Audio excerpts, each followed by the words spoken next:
నేను అడుగుతున్నా. మీరు ఈ దోపిడీలో ఆ తర్వాత వచ్చిన చంద్రశేఖరరావు ఈ ఈ ఈ శాఖకు మంత్రి, ఈ పాపాలకంతా వాళ్ళిద్దరు కారణం కాదా అధ్యక్ష? వీళ్ళిద్దరు కలిసి ఈ రకంగా తెలంగాణను మొత్తం చెదలు పట్టించారు అధ్యక్ష. తెలంగాణను మొత్తం దోపిడీ. ఇట్లాంటి పరిస్థితుల్లో ఇంకా కూడా ఈ రకమైన మొండి వాదనలు, తొండి వాదనలు వద్దు హరీష్ రావు గారు.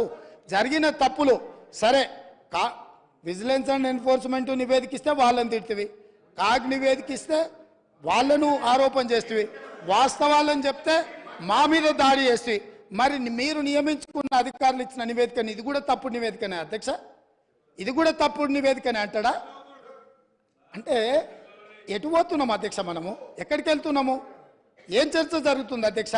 నేను వాస్తవంగా ఏం మాట్లాడుతూ మా మంత్రి గారు, మా ఉప ముఖ్యమంత్రి గారు మాట్లాడతారు, చూద్దాము మిత్రుడు ఏమేమి చెప్తాడు. ఎందుకంటే 10 ఏళ్ళ అనుభవంలో ఏమైనా మెరుగైండేమో, ఏమైనా మారిండేమో అనుకున్న. గతంలో నాకు బాగానే పరిచయమో, కానీ ఇంకా అంతకంటే దిగజారిపోయి 4 సార్లు ప్రాజెక్టుకు శిలాపలకాలు వేసిండ్రంటారు.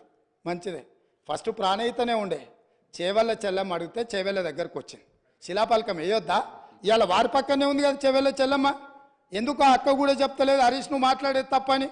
చేవెళ్ళ ప్రాజెక్ట్ ఆగిపోతే అక్కతో పాటు మేము కూడా ధర్నాకు పోయి లోపలికి దిగినాం కదా. వీళ్ళు వచ్చినాక దుర్మార్గం జరిగింది, చంద్రశేఖరరావు ముఖ్యమంత్రి అయినాక దుర్మార్గం జరిగింది. మెదక్ జిల్లాకే పరిమితం చేసుకున్నాడు, రంగారెడ్డి జిల్లాను ఎండబెట్టిండు, చేవెళ్ళ, వికారాబాద్, పరిగి, తాండూరు వరకు ఇవ్వాల్సిన గోదావరి జలాలను చంద్రశేఖరరావు దిగమింగిండు, మల్లన్న సాగర్కే ఆపేసిండని అక్క ధర్నా చేయలే?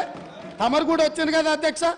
ఇవాళ ఎదురుగ్గా కూర్చొని పచ్చి అబద్ధాలు మాట్లాడుతుంటే మా అక్క మా జిల్లా కోసం మాట్లాడతలేదంటే నాకు ఆశ్చర్యం అనిపిస్తుంది. సబ్జెక్టే ఇది. ఆనాడు దీక్షలు చేసి, ధర్నాలు చేసి, ఆనాడు రాజశేఖర రెడ్డి గారిని ఒప్పించి మెప్పించి చేవెళ్లలో శిలాపలకం వేసి ప్రారంభోత్సవాలు చేసి 100 కోట్ల రూపాయల పనులు చేసి ఆ పనులను అర్ధాంతరంగా వదిలేస్తే దీక్షలు ధర్నాలు చేసిన శ్రీమతి సబితా ఇంద్రారెడ్డి గారు ఈరోజు మౌనంగా హరీష్ రావు గారిని సమర్థిస్తున్నారు. అంటే ఇది తెలంగాణ సమాజానికి మంచిదా అని తమ ద్వారా నేను అడుగుతున్నా అధ్యక్ష. నేను ఆ ప్రాంతం నుంచి వచ్చినాం అధ్యక్ష.